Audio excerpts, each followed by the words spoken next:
بصوا بقى، اول حاجه الجزء اللي تحت ده هيكون للمنطقه اللي من تحت، الجزء اللي في النص للمنطقه اللي في النص، الجزء اللي من فوق للمنطقه اللي من فوق. ازاي بقى؟ هو عامه كده، ده جزء، دي للمنطقه اللي فوق. تيجي نفتحها سوا ونشوفه. دي المنطقه اللي فوق. انا قمت جبت مقص عشان خاطر نفتحه سوا. هو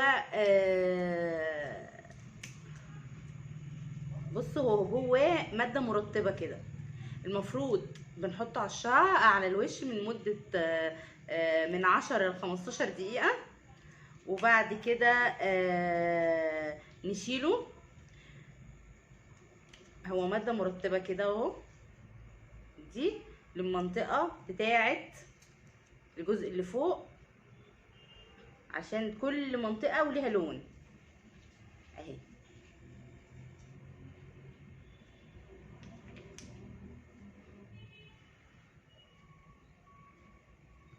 هنسيبه من 10 ل 15 دقيقة، وبعد كده هنغسله. دلوقتي المنطقة دي، ده أول لون للمنطقة دي.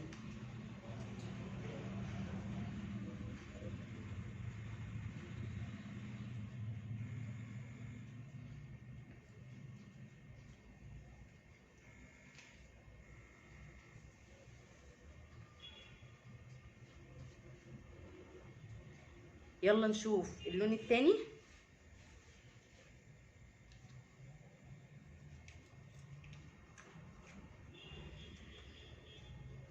المنطقة اللي في النص، المنطقة اللي في النص الخدود بالشفايف. يلا تعالوا امسح الشفايف الاول.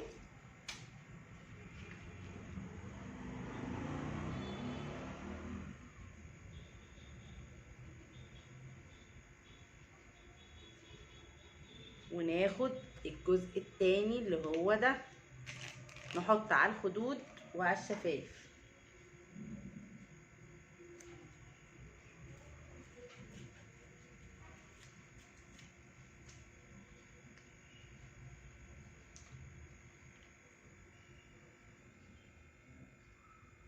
شايفينه لونه طوبي كده.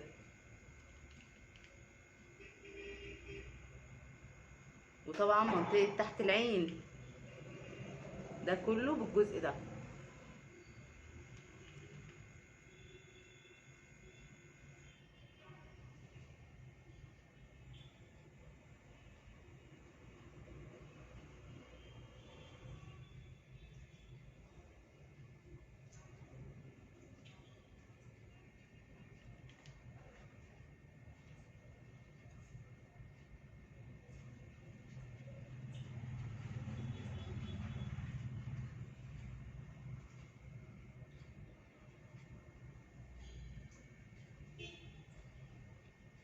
نيجي على اللي بعد كده،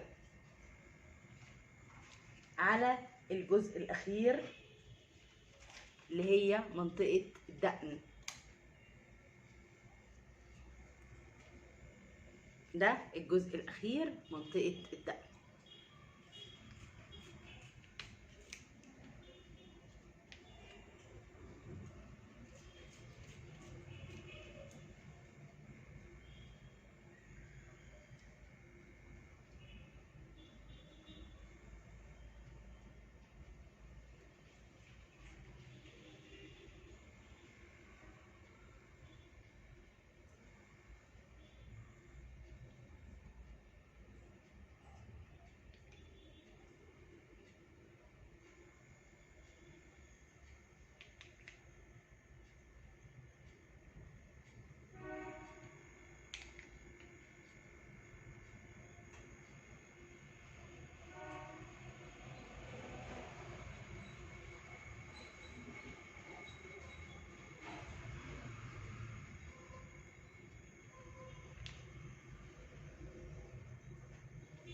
اوعوا كمان.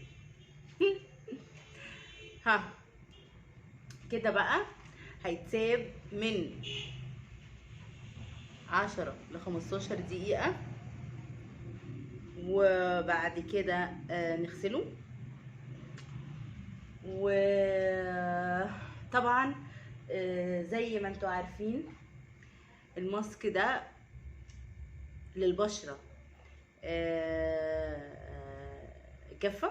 طبعا انا اخترت البشرة الجافة، وده ماسك البشرة الدهنية. وطبعا الماسك ده ترطيب، علاج مشاكل البشرة.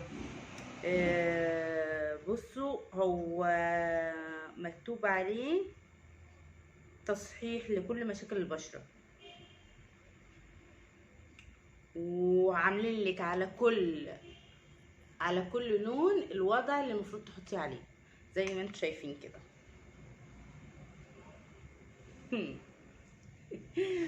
طبعا انتوا شايفين المنظر عامل ازاي. انا هدني على الوضع ده 10 دقايق وارجع لكم تاني عشان نشوف النتيجة ونغسل ونشوف النتيجة مع بعض. استنوني. رجعت لكم بعد ما غسلت الماسك اللي هو ده. رجعت لكم بعد ما غسلت الماسك ده، ودي النتيجة زي ما انتم شايفين. الصراحة ترطيب عالي، تنظيف للبشرة، انا شايفة نتيجته حلوة. نيجي بعد كده المرحلة اللي بعد كده. ده سيرم للبشرة فيتامين سي. انا بحبه للبشرة قوي، وترطيب للبشرة حلو، وحاجة بعد كل اللي احنا عملناه ده هيبقى دهان حلو. تيجي بقى نحطه، لسه في مرحلة بعد كده.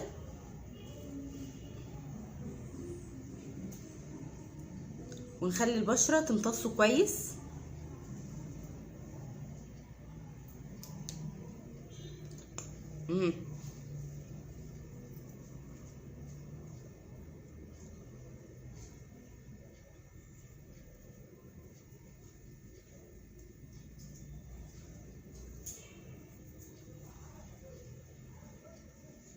وبالذات منطقة تحت العين ما تخافيش، مش تخافي من منطقة تحت العين،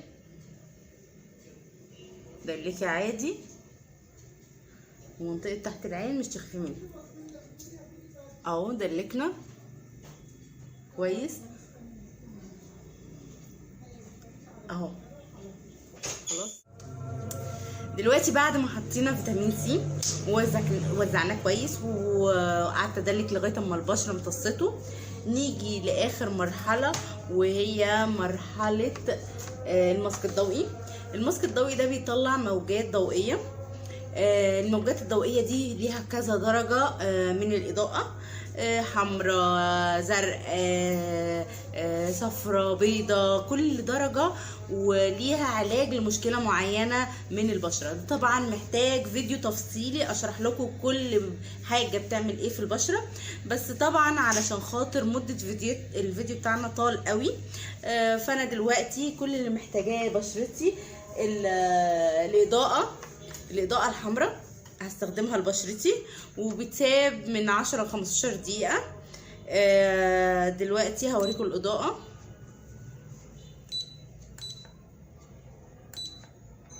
دي الإضاءة الحمراء، هعللكم الإضاءة عشان تشوفوها. كل إضاءة وليها ممكن تتعلى.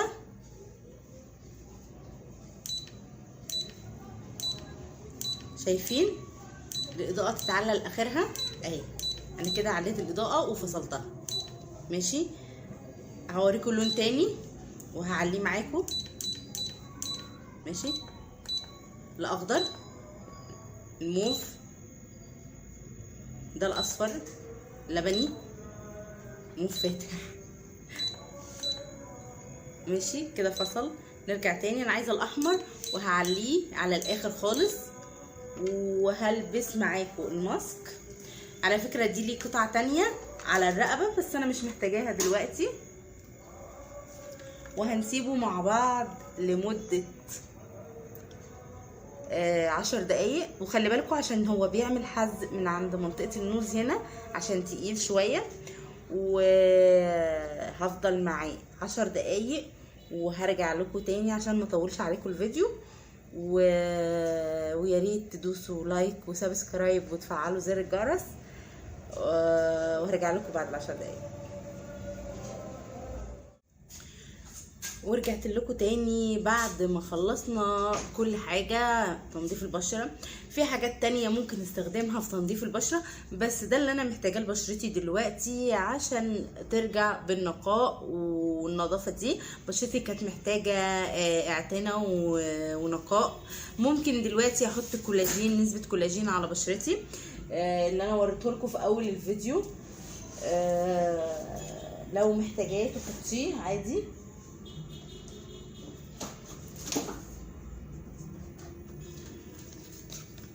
ممكن نحط نسبة كولاجين على البشرة شغال، اي مرطب عندك تحطيه حلو ماشي. بس انا اكتفيت بالفيتامين سي للبشرة. دي كانت النتيجة النهائية. طبعا لو بشرتك محتاجة جلسات الماسك الضوئي شغال، هو ماسك حلو. لازم عشان تشوفي منه نتيجة حلوة لازم جلسات.